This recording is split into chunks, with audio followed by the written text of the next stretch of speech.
À 50 ans, Viktor Orban, le Premier ministre hongrois, accapare la scène politique du pays. Après 4 ans au pouvoir, il brigue un second mandat et aucun adversaire ne semble en mesure de le détrôner. L'histoire retiendra que nous, Hongrois, avons réussi à nous libérer de l'étreinte bienveillante du FMI, que nous avons, face au monde, créé notre propre constitution nationale et que nous sommes retournés à nos racines chrétiennes et avons réuni la nation hongroise démantelée du bassin des Carpates et éparpillée à travers le monde. Ancien dissident libéral anticommuniste, Viktor Orban sait comme personne séduire son électorat. Avec Viktor Orban, c'est la première fois que quelqu'un défend les intérêts de la Hongrie dans l'Union européenne et dans le monde. C'est le premier homme politique depuis ces dernières 25 années qui représente vraiment les intérêts de la Hongrie et des Hongrois. Les intérêts de la Hongrie, Viktor Orban les défend avec une politique économique controversée. Imposition des multinationales et des banques, baisse des prestations sociales, il a aussi augmenté la TVA à 27%, une des plus hautes d'Europe.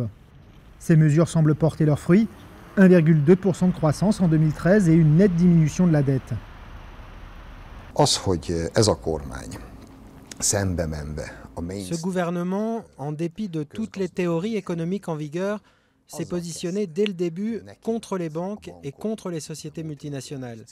Au lieu de taxer la population, il a commencé à taxer les banques et ces sociétés de manière brutale. Et c'est un pilier du miracle économique dont nous sommes témoins dans le pays. Cependant, derrière le miracle économique, la grande pauvreté gagne du terrain et le pays a perdu près de 6% de sa population, 500 000 personnes parties chercher un emploi à l'étranger. Sa politique est également controversée, il a créé un conseil des médias dont les 5 membres sont tous issus de son parti. L'opposition l'accuse d'avoir réduit la liberté de la presse et d'avoir créé une nouvelle constitution fondée sur des valeurs jugées conservatrices. La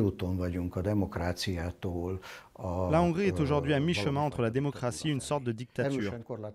Viktor Orban a fortement limité les droits de l'opposition et le dialogue avec cette opposition est inexistant.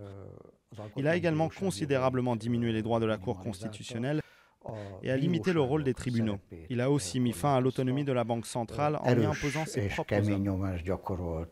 Mais ni les accusations de népotisme, ni les manifestations des ONG, ni les critiques de l'Union européenne ou des États-Unis ne semblent gêner Viktor Orban et son parti politique Fidesz, omniprésent sur tous les panneaux publicitaires du pays en cette période de campagne électorale.